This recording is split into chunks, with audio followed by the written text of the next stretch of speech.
దయా ప్రాప్తురాలా అంటారు. మరి అందరికి ఎందుకు అన్నారు అబ్బా? ఆమెకి ఎందుకు అన్నారు? ఎందుకంటే ఆమె దేవుడితో సహవాసము చేసే ఒక స్త్రీగా ఉంది. దేవుడి సన్నిధిలో ఆమె ఉండేది, దేవుడి సన్నిధిలో ఆమె జీవించేది. దేవుడు అందరికి ప్రత్యక్షం అవ్వడు. బైబిల్లో మీరు ఎక్కడ చూసినా చాలా చోట మనం చూస్తాము. అబ్రాహాం గారు చూడండి, ఆది కాండంలో దేవుడు సన్నిధిలో ఆయన ప్రార్థన చేసినప్పుడే అక్కడ దేవదూతలు ప్రత్యక్షం అవుతారు.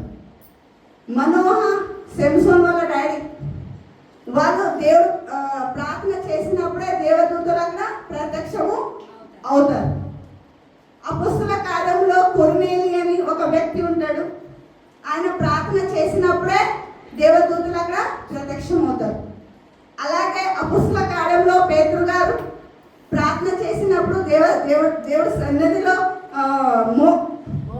మోకాలు ఉంచినప్పుడు ప్రార్థన చేసినప్పుడు దేవదూతలు ప్రత్యక్షం అవుతారు. చాలా ఎగ్జాంపుల్ ఉన్నాయి. అంటే నేను ఇక్కడ ఏం చెప్తున్నాను అంటే, దేవుడి సన్నిధిలో ఎవరైతే ఉంటారో వాళ్ళు దేవుడు ప్రత్యక్షత పొందుతారు. వాళ్ళకి దేవుడు దర్శనము ఇస్తారు, వాళ్ళతోనే దేవుడు మాట్లాడతారు.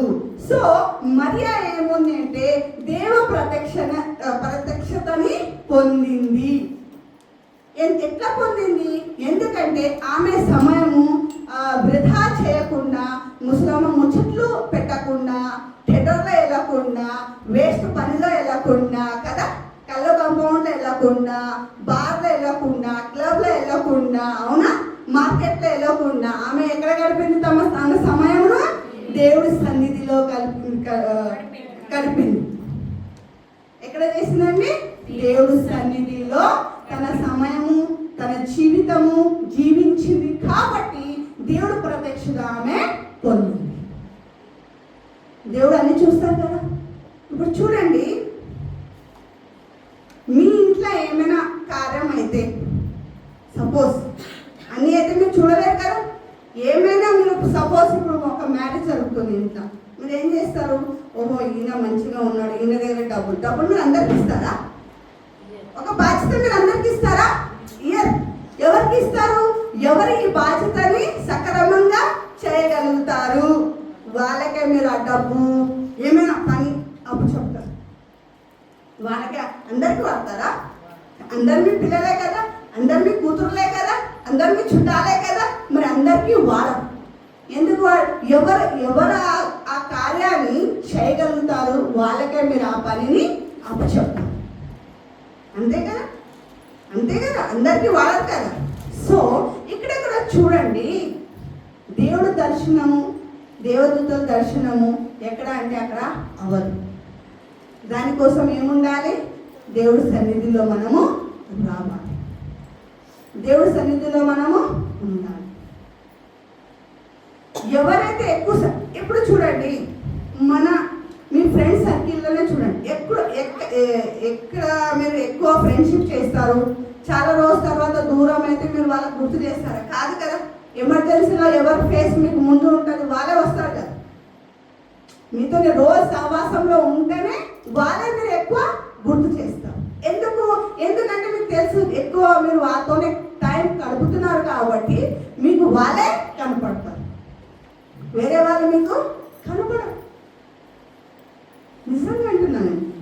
ఇక్కడ కూడా చూడండి, ఆమె దేవ ప్రత్యక్ష పొందింది అంటే ఆమె తన సమయం ఎక్కడ గడిపింది వాళ్ళనంట? దేవుడి సన్నిధిలో, దేవుడి ఆలయంలో. అలాంటి జీవితం ఆమె జీవించింది. అందు గురించి ఆమె దేవుడితో సహవాసం చేసింది కాబట్టి దేవుడు ప్రత్యక్ష ఆమె పొందింది. దేవుడు పనికి ఆమె ఏమైంది? వాడబడింది. దేవుడు పని కోసము మనం ఎంతగానో వాడబడుతున్నామో జర చెప్పండి. దేవుడు ఏం రాశారు అంటే, మీరు నా కోసం అంట ఏదో అది ఇల్లు ఉండదు, మనుషు కుమారికి ఇల్లు లేదు, ఏమి లేదని చెప్పారు కదా. ఆకాశ స్పర్శనముకి గుడారం ఉంది, కానీ మనుషుల కుమారికి ఏం లేదంట, కూడా జగ లేదు. గాడిది దేవుడికి మోసింది కదా, దోణి దేవుడికి తల పెట్టుకోవడానికి చోటు ఇచ్చింది, సిలువ మరణానికి వేయడానికి పనికి వచ్చింది. అవునా? ఇక్కడ మరియా గర్భము దేవుడికి పనికి వచ్చింది. కానీ మనం దేవుడికి ఏం పని చేస్తున్నాము, దేనికోసం మనం వాడబడుతున్నాము, జర మీకు మీరే ఆలోచన చేయండి. అది అన్ని వదిలేయండి. దేవుడు ప్రత్యక్షకి మీరు వస్తున్నారా, దేవుడి సన్నిధిలో మీరు వస్తున్నారా, పోనీ సండే మండే ఎక్కడ దేవుడు మీటింగ్ నడుస్తుంది ఎక్కడ మీరు వస్తున్నారా, దేవుడి సన్నిధిలో మీరు కనపడుతున్నారా చెప్పండి. దేవుడి సన్నిధిలో మనము రావాలి, దేవుడి దృష్టికి మనం కనపడాలి. మీ ఇంట్లో ఫంక్షన్ అయితే అందరూ ఈమె వచ్చిందా, ఆమె వచ్చిందా, లాస్ట్కి మీరు ఏమంటారు, ఆమె నాకు ఫంక్షన్కి రాలేదు, నేను ఎందుకు వెళ్ళాలి? అవునా? ఎక్కడ మీరు కనపడకపోతే ఎవరు మనం మీరు పిలువరు. ఎందుకు పిలువరు? ఎందుకని ఆమె ఎక్కడ వెళ్ళాలి, అయిపోయి ఒక మూలకి వేసేస్తారు. దేవుడి సన్నిధి కూడా అలాగే ఉంది.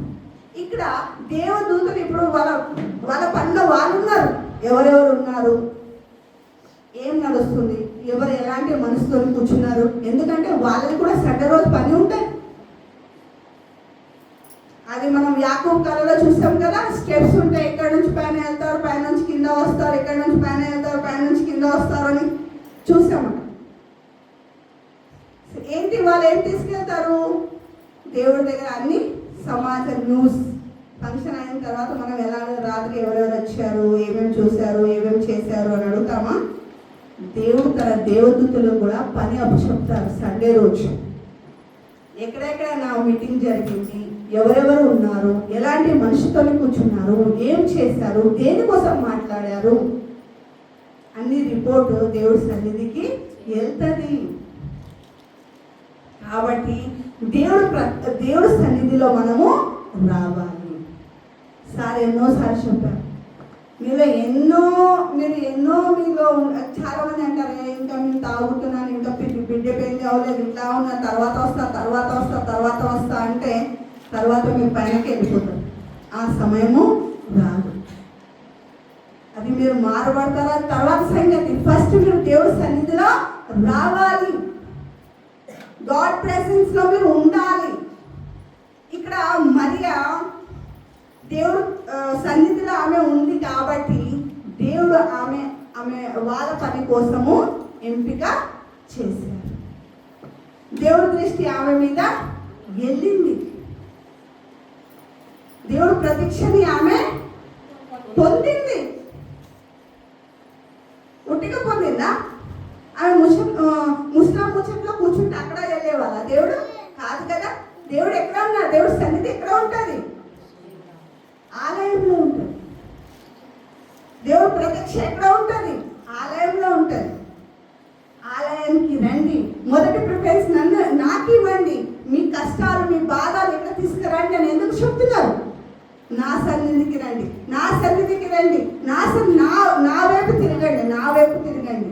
ఎందుకంటే మత్తయి సువార్తలో 6వ అధ్యాయం 33వ వచనంలో మొదటి నా నీతిని, నా రాజ్యాన్ని వెతకండి. మీరు ఏం టెన్షన్ తీసుకోకండి. మీరు మొదటి నా నీతిని, నా రాజ్యాన్ని వెతికితే మిగతా అన్ని మీకు ఆటోమేటిక్గా ఇస్తాను అని చెప్తున్నాను. నీతిని, రాజ్యాన్ని ఎక్కడ వెతకాలండి? సన్నిధిలో వెతకాలి. దేవుడు సన్నిధిలో రావాలి. దేవుడు ఆలయాన్ని మీరు మొదటి స్థానము ఇవ్వాలి. మీకు వేరే పని సండే ఉంది. ఎక్కడ ఉన్నారు చాలా మంది? క్రిస్మస్ ఉన్నది. ఎక్కడ ఉన్నారు జనాలు? మీ సఫాయిలో, మీ పనిలో. అవునా? చాలా మంది ఇప్పుడు సఫాయి చేస్తూ కాలు ఎదుగుతారు, కింద పడిపోతారు. అవును, రేపు వెళ్తాం, వచ్చే సండే వరకు మనం ఉంటామో లేదా గ్యారెంటీ ఏమైనా ఉందా? లేదు. ఇప్పుడు మాకు సమయం ఇస్తున్నారు దేవుడు. నా దగ్గరికి రండి పిలుస్తున్నారు. ఇదే మీకు ఉచితమైన అనుకూలమైన సమయానికి వ్యర్థ పోనివ్వకండి.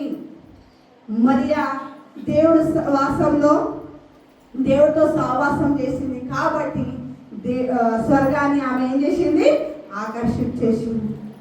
దేవుడు పనికి ఆమె ఏమైంది? వాడబడినది. దేవుడు పనికి మనము వాడబడాలి. మరి అలాగైతే మనం లేము. కానీ మా కాలు చేతులు ఉండే వరకు మనం ఎంత చేయగలుగుతామో అంత మనం దేవుడి సేవ కోసము వాడబడాలి. దేవుడి సేవలో ముందు రావాలి. దేవుడి పనిలో మనము ముందు రావాలి. దేవుడి దృష్టిలో మనము కనపడాలి. ఏ పని అయినా సరే. అయితే మొదటి ఏంటంటే దేవుడి ప్రత్యక్షత ఆమె పొందిన తర్వాత చూడండి, నెక్స్ట్ ఏం చదవను వాక్యం చదవండి. దయాప్రాప్తురాలా నీకు శుభము. నీకు శుభము. ప్రభువు నీకు తోడై ఉన్నాడని చెప్పాను. ఆమె ఆ మాటకు బహుగా తొందరపడి ఈ శుభవచనం ఏమిటో అని ఆలోచించుకొనుచుండగా దూత, మరియా భయపడకుము, దేవుని వలన నీవు కృప పొందితివి. ఇదిగో నీవు గర్భము ధరించి కుమారుని కని ఆయనకు యేసు అని పేరు పెట్టెదవు. ఒక్క నిమిషం. దేవుడు వలన ఆమె ఏం చేసిందంట? కృప పొందింది. ఆమె మామూలు కృప పొందలేదు. మనం అనుకుంటున్నాం మామూలు కృప పొందిందాము, కానీ ఆమె మామూలు కృప పొందలేదు. అంటే సమస్త సృష్టికి కర్త అయిన యేసు క్రీస్తునే ఆమె కడుపులో నుంచి పుట్టారు. ఆమెకి ఆ సౌభాగ్యము ఇచ్చారు. ఆమె మామూలు కృప పొందలేదు. కాకపోతే ఎందుకు ఆమెకి ఆ కృపను ఇచ్చారు అంటే సెకండ్ సబ్జెక్ట్ ఏంటి? ఆమె పరిశుద్ధుర, కన్యకమైన అని చెప్తున్నారు అక్కడ. అవునా? తన పవిత్రతని ఆమె ఏం చేసిందండి? కాపాడుతూ వచ్చింది.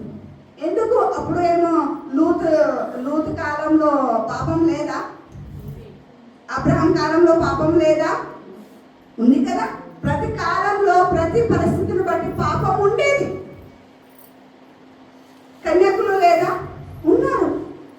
కానీ అంత దాంట్లో కూడా ఆమె తన పరిశుద్ధతని కాపాడుతూ వచ్చింది.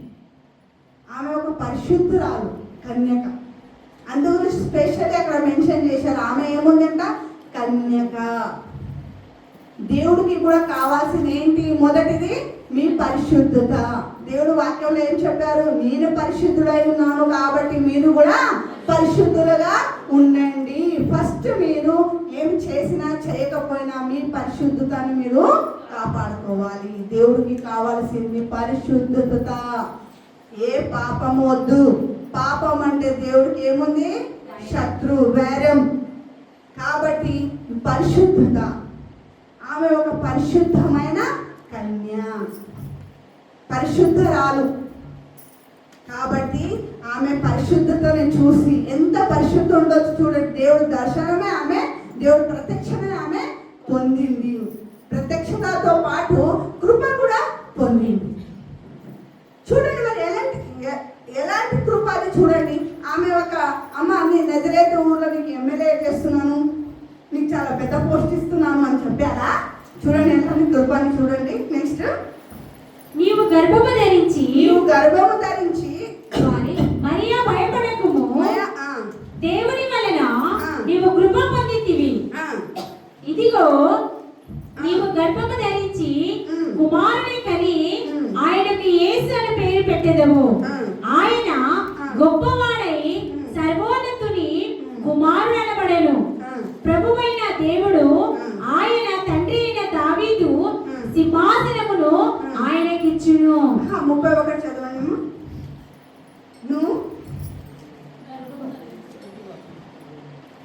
నీవు గర్భము ధరించి కుమారుని కని ఆయనకు యేసు అని పేరు పెట్టెదవు. ఒక్క నిమిషం. నీ మీద దేవుడు కృప అయింది. నువ్వు ఇప్పుడేం చేయాలి? గర్భం ధరిస్తావు అని చెప్పాను. మామూలు మాటనా? చెప్పండి. ఒక కన్యకమైన కన్య, నువ్వు డైరెక్ట్ వచ్చి నువ్వు ప్రెగ్నెంట్ అయిపోతావు అంటే ఏంటి అసలు అది? అరే నువ్వు ఏమైనా అవుతావు, చలో ఇది అది నీకు లాస్ అవుతావు, నువ్వు అది వేరే. కానీ పెళ్లి కాకుండా నువ్వు ప్రెగ్నెంట్ అవుతావు అంటే అది ఎంత పెద్ద షాకింగ్ న్యూస్, చాలా షాకింగ్ న్యూస్. మరి అలాంటి అప్పుడు కూడా ఆమె కొంతసేపు ఆలోచన చేసి, ఎంత అవమానకరమైన విషయం, ఎంత నిందకరమైన కదా, అది చాలా నింద అవుతుంది కదా, అవమానంతో పాటు నింద అవుతుంది కదా. మరి ఎంత అవమానం ఉంది, ఎంత నిందకరమైన విషయం అయినప్పటికీ కూడా ఆమె ఏమంటుంది చూడండి, 33లో చూడండి, 38లో చూడమ్మా, చూడండి ఫస్ట్ చూడండి. 38 మరియా, ఇదిగో ప్రభువు దాసిరాలను, నీ మాట చొప్పున నాకు జరుగును గాక అనేను. ఒక్క నిమిషం, ఏమని చెప్తుంది ఆమె? అట్లా చెప్తున్నాను, నువ్వెవరో ఏంటో, నాకు పని లేదా, నేనే దొరికినానే నీకు, ఇంత ప్రపంచంలో వేరే కన్య లేదా, ఎంత కష్టమైన ఉంది, ఎంత అవమానమైతే, నాకు ఎంత నింద అవుతుంది, నాకు ఇంకా పెళ్లి అవ్వలేదు, వేరే వాళ్ళు నీ సమాజంలో ఎలా బతకాలి అని ఆమె రిటర్న్ ఆన్సర్ చేయలేదు. ఏం చేసింది? ఆ దేవుడు ఇచ్చిన ఆజ్ఞని ఆమె ఏం చేసింది? స్వీకరించింది. ఏం చేసింది ఆమె? శిరసు వంచి తల వంచింది. మీరు ఎట్లా చెప్తే అట్లనే అవును కాక అని చెప్పింది. మరి ఆమెకు తెలుసు కదా, నేను ఏ సమాజంలో అయితే ఉంటున్నానో నాకు ఎవరు సపోర్ట్ లేదు, మరి ఎంతో అవమానం, ఎంతో నిందాకరమైన విషయం, ఎంతో కష్టమైన విషయం అని ఆమెకి ఆలోచన రావచ్చు కదా, రావచ్చు. కానీ రాలేదు. ఎందుకు రాలేదు? ఎందుకంటే ఆమె ఒక విశ్వాస కలిగిన స్త్రీ. ఎందుకు ఆమె విశ్వాసము? ఎందుకంటే ఆమెకి విశ్వాసం ఎక్కడ ఉంది అంటే ఆమె గ్రంథము, వాక్య పరిజ్ఞానం ఉంది. ఆమెకి వాక్య పరిజ్ఞానం అంటే తెలుసా? దేవుడు వాక్యం ఆమె ముందు నుంచి చదువుతూనే వస్తుంది. ధర్మశాస్త్ర జ్ఞానం ఆమెకి ఉంది. యేసయ్య గ్రంథంలో రాయబడి ఉన్నది, ఉందా లేదా? యేసయ్య గ్రంథం ఎక్కడ ఉన్నది? 7వ అధ్యాయము 14వ వచనం. యేసయ్య గ్రంథము 7:14, 7:14 చూడండి. కాబట్టి ప్రభువు తానే ఒక సూచన మీకు చూపును, ఆలకించుడి. కన్యక గర్భవతి అయి కుమారుని కని అతనికి ఇమ్మానుయేలు పేరు పెట్టబడెను. చాలు. ఇక్కడ కూడా దేవదూతలు అదే మాట అంటారు కదా. ఏమంటారు? నువ్వు కన్యక గర్భం ధరించాలి, ఆయన పేరును ఇమ్మానుయేలు అని పెట్టాలి అని చెప్పింది. ఇదే మాట యేసయ్య గ్రంథం కూడా రాయబడి ఉన్నది. అంటే ఆమెకి ఏముందండి? వాక్య పరిజ్ఞానం ఆమెకి ఉంది, ఆ నాలెడ్జ్ ఆమెకి ఉంది. నాలెడ్జ్ లేకుండా లేదు ఆమె. అందు గురించి మనకి కూడా వాక్య జ్ఞానం ఉండాలి, వాక్య ధ్యానం మనకి ఉండాలి, వాక్య పరిజ్ఞానం మనకి ఉండాలి. అది ఎక్కడ వస్తుంది? మీరు సన్నిధిలో వస్తేనే కదా మీకు దొరుకుతుంది. అంటే అంటే అప్పుడు ఏం చేశారు? బోల్కే రఖేనా ఓ బాత్ చెప్పి పెట్టారు కదా, అది నెరవేర్చాలి కదా. ఇప్పుడు ప్రవక్తలు చెప్పిన మాట ఇప్పుడు నెరవేరడానికి టైము వచ్చింది. ఆమె అప్పుడు అరే అవును కదా, అక్కడ నేను చదివాను, ఒక కన్యకమైన గర్భం నుంచి ఒక బాబు పుట్టాడు, ఆ బాబుకి ఇమ్మానుయేలు అని పేరు పెట్టాలి అని ఇదే మాట దేవదూతలు వచ్చి సాక్షాత్ ఆమెకి చెప్పడం వల్ల ఆమెకి ఆ మాట గుర్తు వచ్చింది. ఇది మామూలు విషయము కాదు. ఆమెకి విశ్వాసం ఉంది కాబట్టి, విశ్వాసం ఎక్కడైతే ఉంటుందో అక్కడ విధేయత కూడా ఉంటుంది. విశ్వాసంతో పాటు ఏముండాలి? విధేయత కూడా ఉండాలి. ఆమె విధేయత చూపించింది, తల వంచింది. ఆమె దేవుడికి ఎదురు చెప్పలేదు. ఆమెకు తెలుసు దేవుడు నాకు తోడు ఉంటే నాకు ఏ భయము లేదు, నేను దేవుడి కోసం వాడబడుతున్నాను.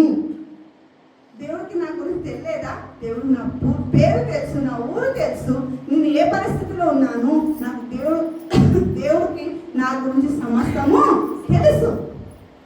కాబట్టి దేవుడు నన్ను యూజ్ చేశారు, నేను దేవుడి కోసం వాడబడుతున్నాను అంటే ఆమె తల వంచి దేవుడి ఆజ్ఞని ఏమంటారు పాటించింది, స్వీకరించింది. దేవుడి ఆజ్ఞకి ఆమె లోబడి. దేవుడు మిమ్మల్ని మాకు కూడా ఆజ్ఞలు ఇచ్చారు. మీరు ఎన్ని ఆజ్ఞకి లోబడుతున్నారు, ఎన్ని ఆజ్ఞలు పాటిస్తున్నారు చెప్పండి? ఎన్ని ఆజ్ఞలు నడిపిస్తున్నారు? ఎన్ని ఆజ్ఞకి మీరు విధేయత ఉంటున్నారు, చూపిస్తున్నారు, నడుస్తున్నారు, అనుసరించుతున్నారు? అడగండి.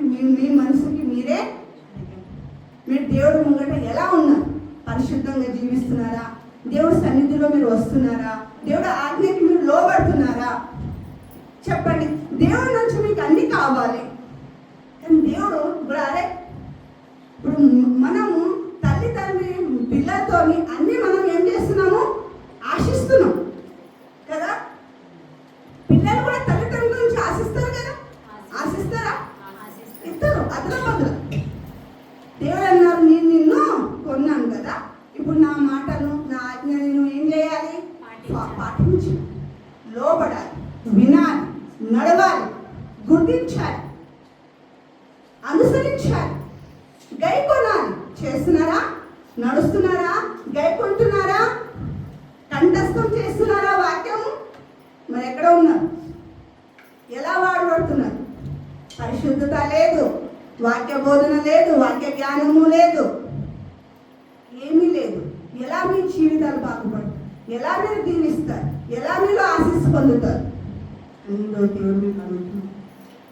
చూడండి, ఆమె అంత పెద్ద మాట, అంత పెద్ద సంఘటన అయినా కూడా ఆమెకి తెలుసు, ఇది బయట సమాజం నాకు నింద మోస్తారు, ఇది చాలా కష్టమైన పని. అయినా ఆమె దేవుడి పనికి, దేవుడు కార్యము, దేవుడి పని, దేవుడి సేవలో కష్టాలే ఉంటాయి, దేవుడి సేవలో నిందలనే ఉంటాయి. కానీ మనము నిందకి, సమాజ్కి భయపడకూడదు. మనం దేవుడు మనకి ఆ జ్ఞానం, ఆ సమయం ఇచ్చారు అంటే మనం దేవుడి కోసము వాడబడాలి. కష్టమైన, భారమైన, దూరమైన మనము దేవుడి కోసం ఏం చేయాలి? శ్రమ చేయాలి, వాడబడాలి. దేవుడి సేవకు మనము ముందు రావాలి.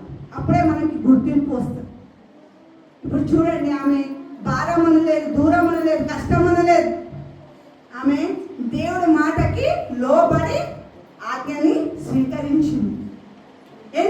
ఎందుకంటే దాని వెనకాల ఏముంది? విశ్వాసం, బలమైన విశ్వాసం, దృఢమైన విశ్వాసం, వాక్య బోధన, వాక్య జ్ఞానం. ఆమెకి పరిజ్ఞానంతో ఆమె తెలుసు, ఆమెకి ఇది జరగాలి. ఓహో, దానికోసం దేవుడు నన్ను ఎంపిక చేశారు. అర్థమైందా? దేవుడి పని ఈరోజు మాకు దేవుడు సమయం ఇస్తున్నారు.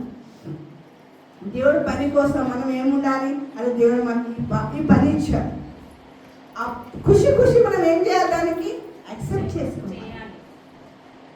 శిరస్సు వంచి ఆ పనిలో మనం ఓకే సరే చేస్తాం.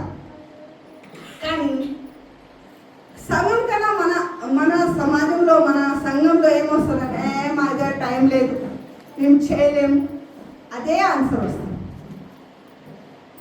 కదా. అలా మనం చేయము. అందు గురించి చూడండి, మరియా దేవుడు వాక్యంతో ఆమెకి ఏముంది? దేవుడు వాక్యం జ్ఞానం ఆమెకి ఉంది. మనకి దేవుడు బైబిల్ ఇచ్చాడు. చాలా ఎగ్జాంపుల్స్ అందులో. మా జీవితం ఎవరైతే సుఖంతో ఎవరు ఉంటారా? ఎవరైనా ఉందా? ఎవరు పరిపూర్ణం లేదు. కాకపోతే దేవుడు ఏం చేశారు అంటే మన చేతిలో బైబిల్ ఇచ్చారు. ఎందుకు? దానిలోనే మాకు ఆన్సర్ ఉంది, దానిలోనే మాకు సమాధానం ఉంది. కానీ అది చదివితేనే కదా, అది వింటనే కదా, అది చూస్తేనే కదా. అది చూడాలి, వినాలి అంటే మనం ఎక్కడ రావాలి? దేవుడి సన్నిధిలో మనము ఉండాలి. దేవుడి సన్నిధిలో మనం ఉండాలి. అప్పుడు ఏదో ఒక రోజు మనము ఏం పొందుతాము? దేవుడి ప్రత్యక్షత మనము పొందుతాం, దేవుడి దీవెన మనము పొందుతాం, దేవుడి ఆశీస్సులు మనము పొందుతాం. ఎక్కువ మాటికి మనం టైం ఎక్కడ గడపాలి అంటే దేవుడి సన్నిధిలో గడపాలి. ఇది లూకాసు వార్తలో ఒక వాక్యం ఉంది, 11వ అధ్యాయము 27. లూకా 11:27.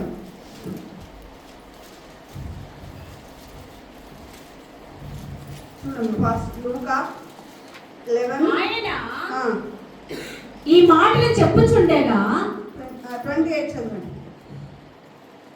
ఆయన అవును గాని దేవుని వాక్యము విని దేవుడి వాక్యము విని దానిని గైకొని వారు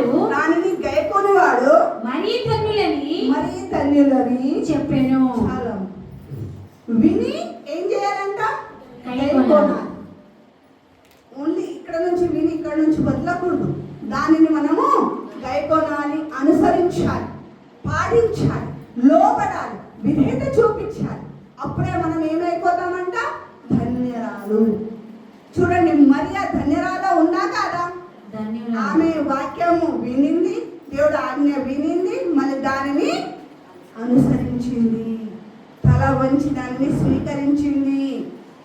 ఆమెది ఎంతో కష్టము, అది వదిలేసింది. నాది నా పరిస్థితి ఏమైపోతుందని వదిలేసింది. దేవుడు ఆర్డర్ ఇచ్చారు, నేను అది చెయ్యాలి. మేము తర్వాత దేవుడి కోసం, ఫస్ట్ మన కోసం మేము సేఫ్ ఉన్నామా లేదా, మన కోసం ఆలోచన చేస్తాం. కానీ దేవుడు ఏమంటున్నారు? మొదటి నా రాజ్యాన్ని, నీతిని వెతకండి, దీని తర్వాత ఆటోమేటిక్ మీకు అన్నీ ఇవ్వబడతాయి అని చెప్పారు. మేము ఫస్ట్ మా సుఖాన్ని, మా ఐశ్వర్యాన్ని, మా డబ్బులు, మా ఆనందం, మా సంతోషం మనం వెతుకుతాం, దేవుడికి వెతుకం కదా. మా పనిని, మా ఐశ్వర్యాన్ని, మా లగ్జరీ లైఫ్ ఉండాలి అని అనుకుంటాం. దేవుడిని మనం సమయము ఇవ్వం. దావీదు మహారాజుకి అవసరం అండి. ఆయన అంతా ఇజ్రాయెల్ దేశానికి ఒక రాజు. 7 times దేవుడి సన్నిధిలో వెళ్ళేవాడు. అవసరమైన రాజు అయినాడు కదా. కానీ ఎంత పని అయినా, ఎంత బిజీ అయినా, ఆయన 7 times 7 సార్లు దేవుడి సన్నిధికి వెళ్ళి ప్రార్థించేవాడు. దేవుడు ఆయనని వదిలేరా? ఎంత తప్పు చేసినా దేవుడు వదిలేరా? దేవుడు ఎప్పుడు వదలలేదు. ఎంత పరిస్థితి అయినా సరే, ఎంత ఆయన జీవితంలో కష్టాలు రాలేదా? వచ్చినాయి. ఆయన కూడా తన రాజ్యం, తన సింహాసనం వదిలేసి కొడుకు భయానికి అడవిలో తన దాచుకున్నాడు. ఎవరు? దావీదు మహారాజు. అప్పుడు కూడా ఆయన దేవుణ్ణి మర్చిపోలేదు. ఎందుకంటే ఆయన తెలుసు, యుద్ధము యెహోవా, దేవుడు నా పక్షాన ఉంటే నన్ను ఎవరు చేయలేదు. ఆ నమ్మకము మనలో ఉండాలి. ఆ నమ్మకము మనలో ఉంది. మరియం, మార్తా మరియం, ఆమె దేవుడు పాదం దగ్గర కూర్చుంటారు. ఎక్కడ కూర్చుంటుంది? కూర్చుంటే అక్కడ ఏం చేస్తారు? దేవుడి మాటల్ని ఆమె వింటారు. అప్పుడు దేవుడు ఆమె కోసం ఏమి సాక్ష్యం ఇస్తారు? ఈమె ఏదైతే చూస్ చేసిందో ఈమెతో ఎవరు తీయలేరు అంటే అది హిందీలో ఉంది, వాళ్ళ తెలుగులో ఎట్లా ఉంది? తీసివేయలేరు అని చెప్పారు.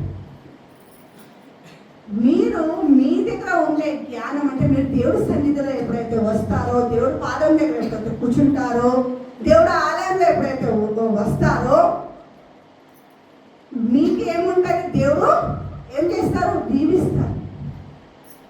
అలాంటి లక్షణాలు, అలాంటి ఫస్ట్ మీరు ఏం చేయాలి? ఎంత ఏమైనా సరే దేవుడి సన్నిధిలో మనము వెళ్ళాలి. దేవుడు ఆశీర్వాదం కావాలి అంటే మనం దేవుడి సన్నిధిలో అందు గురించి ఉట్టి అంత పెద్ద పెద్ద ఎగ్జాంపుల్ మీకు ఇవ్వలేదు. దావీదు మహారాజు ఎగ్జాంపుల్ ఉట్టిగా ఇచ్చారా? రోజు నిత్యం ఆయన పని ఎంత బిజీ అయినా సరే వెళ్ళాలి, మోకాలి, ప్రార్థన చేయాలి. బస్ దేవుడు ప్రత్యక్ష ఉట్టిగా ఎవరు.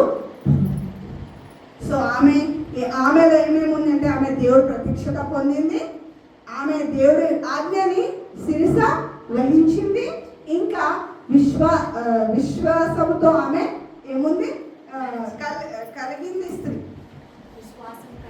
విశ్వాసం కలిగిన ఒక స్త్రీ, కన్యక స్త్రీ ఏది అనుకోండి. కాబట్టి ఆమెలో ఉండే లక్షణాలు, ఆమె మరి ఒక దాసురాలు, దీనురాలు చాలా ఉన్నాయి ఆమె కోసం, కానీ ధన్యరాలు. లాస్ట్లో ఏముంది మాట? ధన్యరాలు. ఎవరైతే దేవుడు ఆజ్ఞ వింటారో మళ్ళీ దాన్ని గైకొంటారు వాళ్ళు ధన్యరాలు, వాళ్ళు ధన్యులు. మాట వినడమే కాదు, దానికి చేసి చూపించాలి, అనుసరించాలి.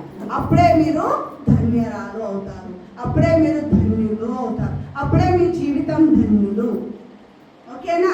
సో ఆమెకు మనం ఏం చూసాము అంటే మరియమ్మ పరిపూర్ణ విధేయత చూపించింది కాబట్టి ఆమె ఒక ఘన విజయాన్ని సాధించింది.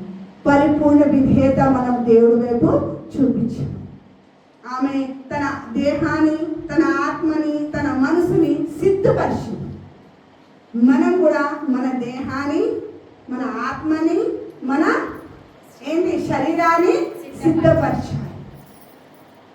ఆత్మీయంగా మీరు ఎదగాలి అంటే మీరు ఇది మీలో మీ ఆత్మని, మీ శరీరాన్ని, మీ మనసుని ఏం చేయాలి? పరిశుద్ధంగా ఉంచాలి, సిద్ధపరచాలి. అప్పుడే మీరు దేవుడు ఏం చేస్తారు? ప్రత్యక్షత పొందగలుగుతారు. దేవుడు ప్రత్యక్షత చాలా దూరం ఉంది ఈ కాలంలో, కానీ దేవుడు దీవెన కొంతైనా మనము పొందగలుగుతాం. ఇక్కడ పొందకపోయినా కూడా పైన అయినా దేవుడి రాజ్యానికైనా చేరుకుంటాం. సో ఈరోజు మనం ఏం చూసాము అంటే మరియా ఒక పరిపూర్ణత విధేయత చూపించింది. తన ఆత్మ ద్వారా, తన దేహం ద్వారా, తన శరీరం ద్వారా ఆమె ఏం చేసిందంటే సిద్ధపరిచింది. దేనికోసము?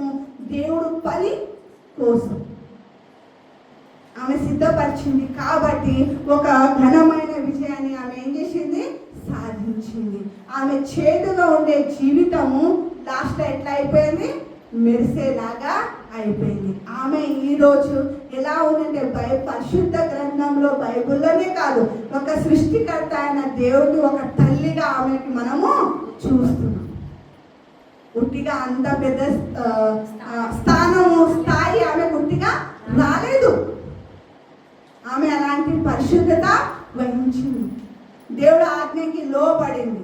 ఆమె ఒక విశ్వాసం కలిగిన ఒక స్త్రీ ఉంది.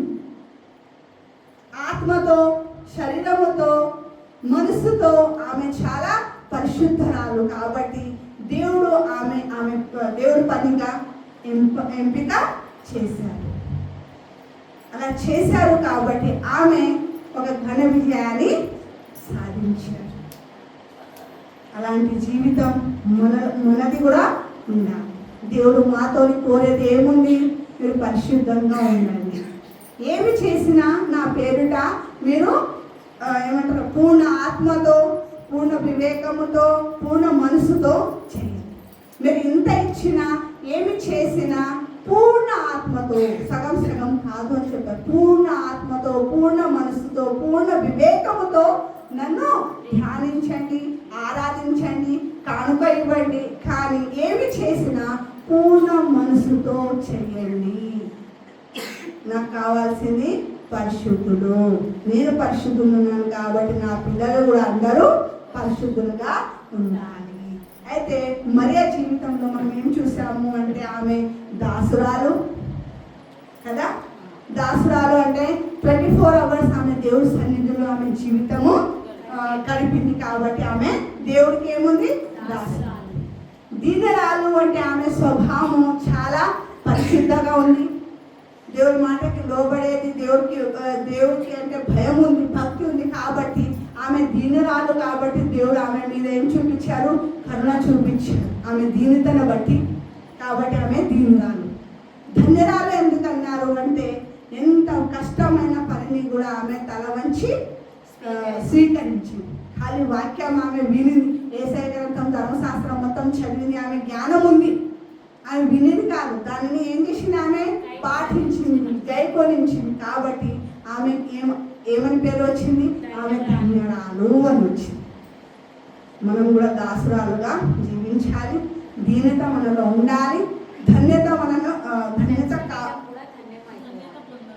ధన్యత మనము దానికోసం ధన్యత మనం పొందాలి అంటే మన వాక్యాలు వినాలి, గైకొనాలి. ఖాళీ వినాలి ఇక్కడ వరకే, ఈ ఆవరణం వరకే కాదు. దీని బయట కూడా మనం దాన్ని ఫాలో చేయాలి. దేవుడి చిత్తానుసారం మనము బ్రతకాలి, జీవించాలి. అప్పుడే మన జీవితము ధన్యం అవుతుంది. ఇంటి మాట దేవుడికి మించిన దాకా చాలా ఉన్నాయి, కానీ కొంచెం చెప్పాను.